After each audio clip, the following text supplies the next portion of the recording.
Hello, BookTube. I'm Peg, and welcome to my channel. Well, today I'm here to talk about the Canadian GILLER Prize for Best Novel that'll be awarded tonight. And I'm looking forward to seeing what wins on those. I'll be talking about the books on the shortlist in just a minute. But first I need to point out my Canadian necklace, but I don't know if they're actually maple leaves, but hey, I tried.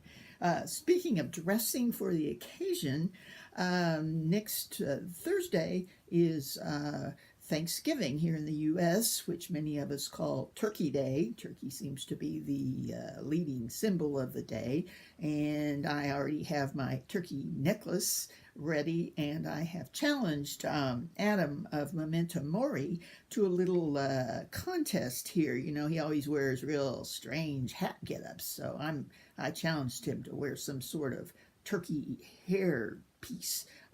So we'll see what that is. And any of the rest of you I'd like to challenge to do some sort of turkey plot in your BookTube videos that day. You know, I was thinking it would sure cheer things up around Steve Donahue's house if he could dress his little dog Frida in a turkey costume. I've seen those for dogs, but I don't know, Frida would probably eat it, so that might not work. Okay, on to the GILLER Prize. This has been awarded now for over 20 years. And it is co-sponsored by the Nova Scotia, the Scotia, what is it called? Scotiabank. Sorry, Canadians. I know it's probably a big deal there. Okay, and it's certainly one of the most lucrative prizes in Canada, if not everywhere, in that it gives $10,000 to each of the finalists and $100,000 to the winner of this, and that would certainly make a difference in some writer's life for a few years. Anyway, onto the prize. I forgot to pick them up. Okay. Actually, of the 5 books that are on the short list, I kind of divide them. They seem to be actually naturally divided into 2 different categories. The first 3 are written by Canadians that live in Canada and seem to have more of a Canadian flavor of actual places there, and also seem to have sort of a distinctive, quirky voice. I don't know if this is Canadian voice or what, but I really actually enjoyed them all a lot, just like I enjoyed the Canadian novels that I learned about in the Governor General's Prize, which I talked about, I guess it was last month that it was awarded, and there's really no overlap between the novels that were on that prize and this one, so they're all new. Okay, let's go through them here. The first one is called Son of a Trickster by Eden Robinson. Now, she has been a GILLER finalist before for her book called Monkey Beach, which I think got a lot of attention at some time. And it's actually the coming-of-age story of a young man named Jared who lives in a quite dysfunctional and gritty type world arrangement, and actually gets into some of the pop culture and the teenage drugs and stuff like that I guess are quite prevalent in a young man like his life. And it also deals with some myth and indigenous culture ideas, which I think I found quite interesting. This is actually supposed to be the first of a trilogy, so we'll probably see more of Jared. Okay, next we have Bellevue Square by Michael Redhill, and he also has written several others. His book Consolation was on the Booker Prize a few years ago, and just recently his book called Martin Sloan was also shortlisted on the GILLER Prize. This is actually the story of a woman bookstore owner who people keep coming in and telling her they've seen her doppelganger or twin walking around in Bellevue Square, the park. And so she decides to investigate, and that help with a bunch of unusual characters from the park, she starts looking into this, and there happens some mysterious disappearances, and it kind of turns into a detective thriller type ghost story book. And it's also supposed to be the first of the trilogy, so we'll hear more about that, I'm sure. Okay, we have I Am a Truck by Michelle Winters. This is a debut novel, and the title I Am a Truck actually refers to the truck subculture that goes on in many parts, actually even in the U.S., in the Midwest where I'm from. It was big. You have these people that love big trucks, and there's this ongoing argument about whether Chevy or Ford are best, and other things like you need a stick shift or whatever. So it's a real thing, these truck people.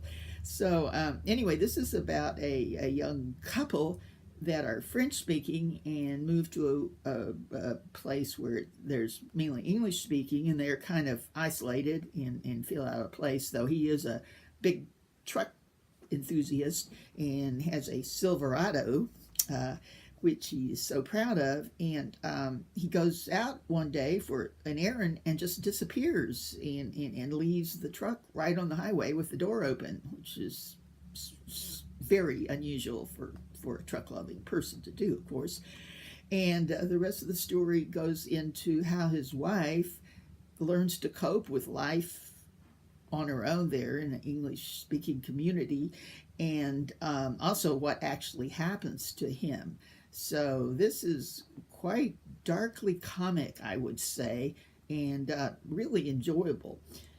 Okay, now those three I think seemed to me very Canadian flavored, whatever that might be, and took place in Canada, and I learned a lot about the culture there from them. These next two are by authors that don't live in Canada. One of them was just born there and really didn't live there at all. Now, I'm not going to get into the politics of the qualifications to be on this list, so I know there is a lot of talk about that, but I'll just go on with talking about the books themselves.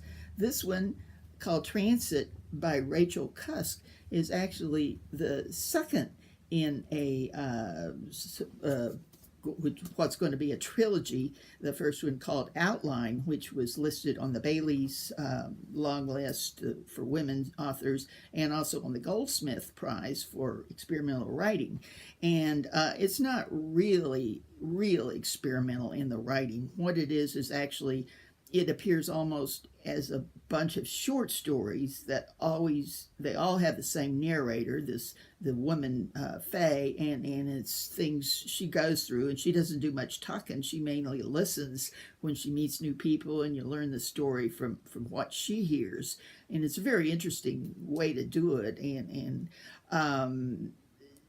let's see, this one actually deals with the woman Faye when she moves to London after a divorce, and she's learning to live a new life by herself, and buying a flat, and the people she meets, and really does get the flavor across of being new and experiencing a new life for yourself. So I really enjoyed this one. I haven't read the first one, so I really want to read the first one now. And last, we have probably the best known, or was to me before I read this list, Minds of Winter by Ed O'Loughlin. Now, he's an Irish-Canadian at this point and lives in Ireland. And this book was on the Walter Scott Historical Prize list earlier this year. And several booktubers read through that list and reported on this one. I found this really intriguing. It's a double timeline. The first, the older part of the timeline deals with Sir John Franklin, who actual explorer of the Arctic, and was on a ship headed up a ship to find the Northwest Territory that the whole crew and the ship seemed to have just disappeared into thin air. And there's actually many books written about ships that went to try to find him. But it also adds a note of mystery in the modern day when a sort of clock turns up in an antique situation in London, and the clock was one that had records that was supposed to have been on this ship that disappeared with no survivors. So how did it get in London in contemporary days? And the other part of the story is two people who were involved in solving that mystery and learning some more about it. And it has a wonderful setting of, shows the icy Alaska, I guess, in the north when they go there to investigate. Almost made me shiver to read it. So this one was very good reading too. Okay, so who's going to win? I don't know, and I hate to even guess, but my favorite was I Am a Truck. I think it was distinctly Canadian and quirkily, but written, but just down my alley. I enjoyed it very much. So I'll be watching. It's going to be live streaming tonight, so I'm anxious to see what they pick.